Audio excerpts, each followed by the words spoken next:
Eric Meunier. Hello, I am the Night Mutilator, and we are here at the Rocky Mountain Pinball Showdown. Yep. This is Eric Meunier from Jersey Jack Pinball, and tell me what your title is and what exactly your job is. My current title is Game Designer, so that is a new title for me.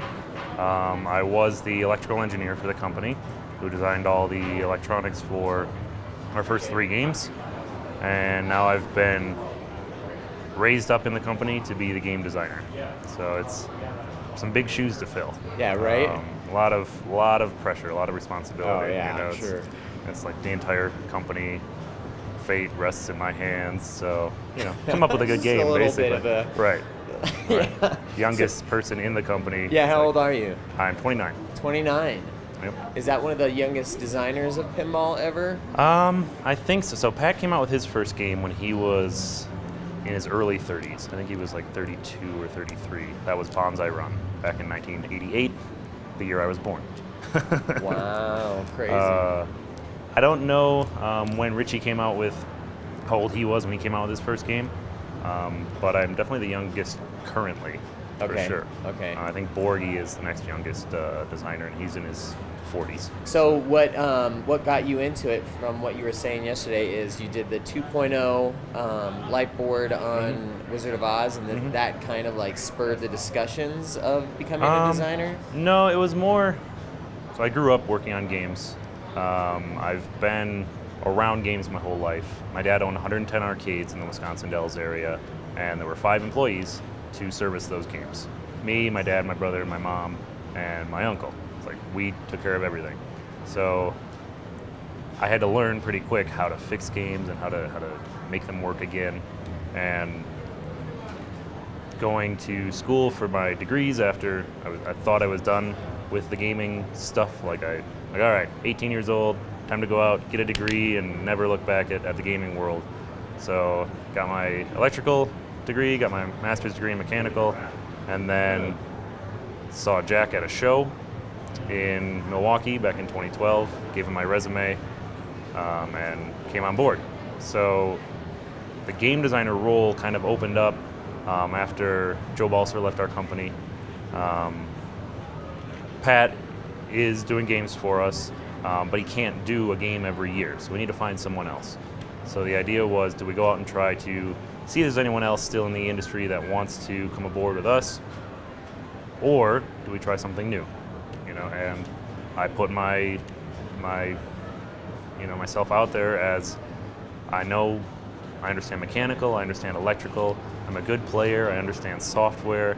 Plus, we've got Keith and Ted and Pat and like all these guys here who've been in the industry forever, who know what they're doing, who can point me in the right direction on other concepts, right? So everyone agreed, and I've been working on a game since about last June. So I was still finishing up the electronics for Dialed In at that time. Okay. So I haven't technically been working on this full time for a year yet, but we're getting close to that point. Great. The game is a lot of fun to play. It's been shooting since November, and it's been in our programming office for about a month now. So putting rules on it, making all the devices work, things like that. So. And I heard like yesterday when you're in your discussions that you have all the tools that you need in order to make sure that each little component of this machine is working. Yes. Which is a rarity, right, in the industry, especially for a lot of these smaller companies are having a hard time Absolutely. Keeping that going. And that's the way it was with us early on. We had a really hard time getting a game to market quickly because we would need to order parts from a vendor, and parts take weeks. Now we have a design shop in-house, a machinist shop, so lathe, mill, saw, like band saws, table saws, things like that, so that I can fabricate literally every single part in the pinball machine and make sure it works. And then if it doesn't work, I can go in the back and a couple hours later come out with a new one instead of waiting 6-8 weeks, until a new part would be delivered from a vendor. So it's huge time savings and huge cost savings. Right. Because prototype parts, it's like, oh, I want to order 3 plastic ramps. It's like, okay, that'll be $10,000. Whoa. Yeah. It's like, okay, well, now I've got the tools in-house, I can make them myself. Granted, it takes me, days to make molds and cut them and then use like the vacuum forming machine in order to actually make the ramp, but it saves a lot of time. Right. And I can then, like, oh, that didn't work. Let me go back, tweak my mold a little bit, put some Bondo on it, sand it down, put it back in the vacuum form machine, make a new ramp, and then put it on the game. I mean, in a day, I can change the game, which would, for Wizard of Oz and for Hobbit, that took weeks, months to get a new part. Right. It's so huge. that solves so many things and really reassures the fan base Absolutely. that you're fine-tuning this and taking advantage of the time that you have to make it the best it can be. Yep, which absolutely. it seems like that's kind of been a struggle in the industry. Yep. And Yep, I'd agree. what would you say about, like, okay, so interfacing with the fans and the people that are going to be purchasing these games, where do you think that should be? Because some companies are interfacing so much and taking so many levels of input in and changing the way they're designing as they're going. And how does Jersey Jack go about that kind of process? So we have an owners group. If you've bought a game, you get user ID on our owners group, and you can talk with us, communicate with us. We do read Pinside. We do, all of our emails are out there. You can send stuff to us. We listen. If there's good ideas, we'll use them. There's a lot of experience within the walls of Jersey Jack, myself withstanding, right? Everyone else in the company, until recently, basically, most of the people in the company have worked at Stern or at Williams or at Premiere back in the day. There's a lot of experience there. These guys know what they're doing. They know what makes fun games. They know what makes good shooting games. I mean, Pat has sold more games than anyone else in history, right? So getting input from him, hearing ideas from him, it's all really good, concrete things to bank on. Whereas a keyboard commando out there that says, well, I could design a better game if you did X, Y, and Z, it's like, thank you for your input. Right, yeah, exactly. We've kind of stayed away from like the open forums, but on our owners group, we tend to talk to people more often. Okay, great. So then, like, as far as like this game, how are you planning on rolling it out? Is there anything that you can talk about in regards to that? I plan on showing it at Chicago Pinball Expo later this year in October. Okay. Besides that, I'd like to put it on test, over at a couple of different local arcades in the Chicagoland area and some arcades out near New Jersey, so that we have people close by that can respond if the game has issues or get feedback, hang out there for a couple nights and watch people play it. Or at my house, you can have one there. You'll probably have one there. Oh, definitely. Make sure the Night Mutilator is okay with the gameplay. Exactly. Okay, agreed? No. So that's kind of, and then how are you going to roll it out to the public? Is it just going to be something where you announce it at that show and you give an exact date when you're going to be starting to manufacture these games, or how does that process work? So we want to manufacture as quickly as possible, but we don't want to put out a game that has issues, right? So that's why the field test is really important. So after we launch the game, we put it out on test, we get people, we're beating on the game all day long, right? But we still can't simulate what it's like to have other people who aren't us play the game. Is the game understandable? Can a casual walk up to the game and understand what they're supposed to do?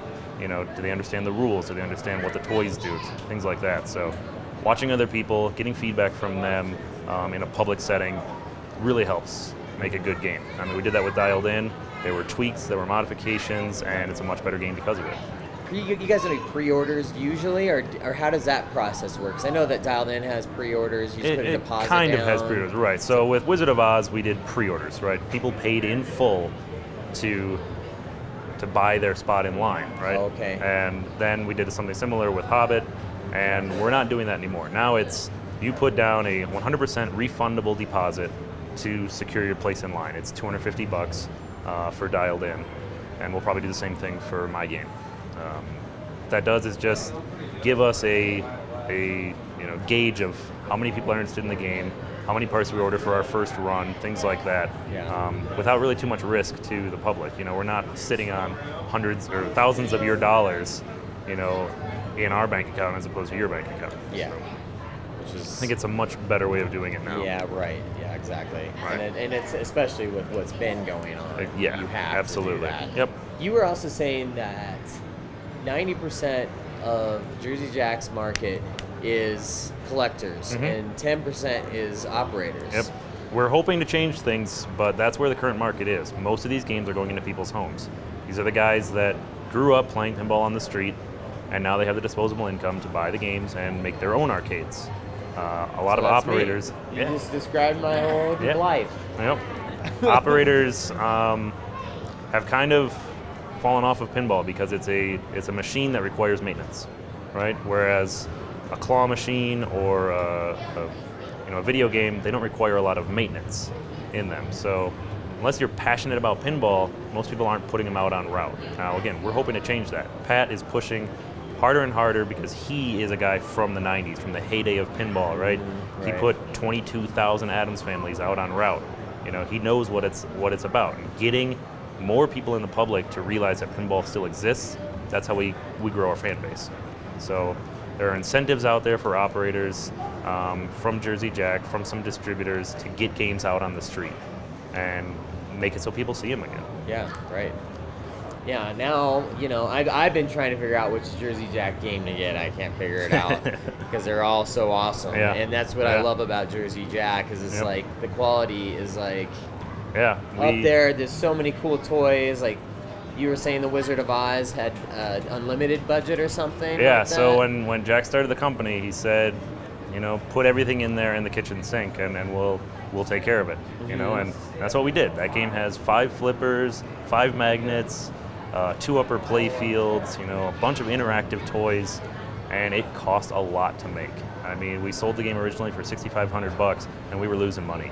Oh wow. Yeah, so it's a lot. But it was worth that. But it was worth it because we showed what pinball could be.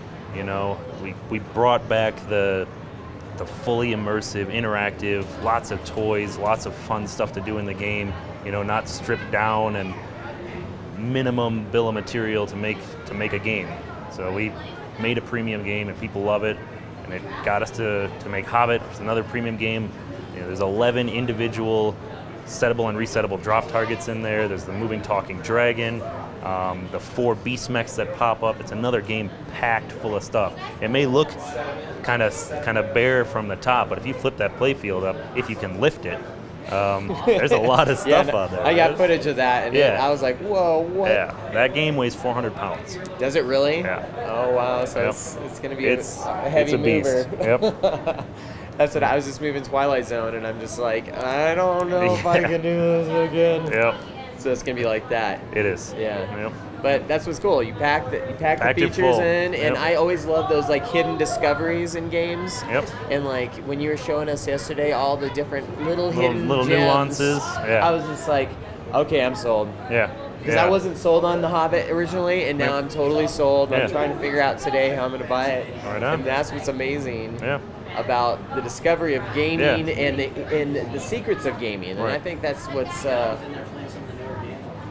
what made gaming cool in the 90s. Yeah, absolutely. All the little secrets that were in games. Yep. And when we've got programmers that are really good players, that are really good into pinball, they put all that stuff in there. They make layer upon layer and level upon level of fun game that just keeps going and going and going. I mean, the home environment, like I said, is where most of our games are going. You can't get bored with a game after a couple weeks. There's always got to be that carrot on the stick of, I know my next game I could get to somewhere over the rainbow. I could get to Battle of the Five Armies and beyond. With our latest code update for Hobbit, we've been discussing what's beyond Battle of the Five Armies. So it's a lot of fun stuff built into the game. I can't wait to see what your game is going to be like. Is it going to be a deep game like these games? It is absolutely going to be a deep game. Oh, great. Keith Johnson's at the helm again for the rules, and I mean, he is the master of deep rules. So I'm excited. I'm excited too. The rule set's really cool.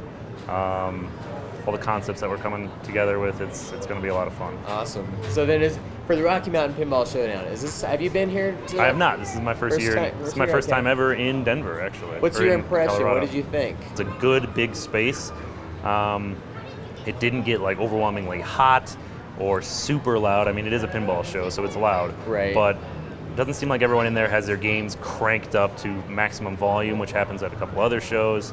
Dan and Holly have been awesome. You know, they're very generous and giving with, you know, helping people out and doing seminars, and it's a fun show. You know, all the little side tournaments that they have going on, like casual tournaments, $5 to play in it, and you can bring home a trophy. It's a cool show.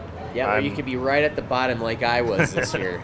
You're right there at the bottom. I was in the tournament as well, and I did not do well. No qualifications going on? No. That's all right, though. It's pinball, yeah? It's pinball. That's how it goes. What was your favorite game at the show? In the tournament, I got to put on some time on Mousing Around, which I've never really played before. It's a cool game. It's got some really unique toys in there. So I want to, from a game designer point of view, it's like I want to go in there and study how these toys actually work and see if I could bring those to update those toys and bring them into the next generation of pinball. So it's a fun game. Well, I appreciate you taking this time to You're very talk welcome. to me. Yeah, it was a pleasure. It was amazing just meeting you this weekend, and I'm so excited to see what your game turns out to be like. Thanks, man. Appreciate it. Yeah. All right. Appreciate that. Thank you. Yep.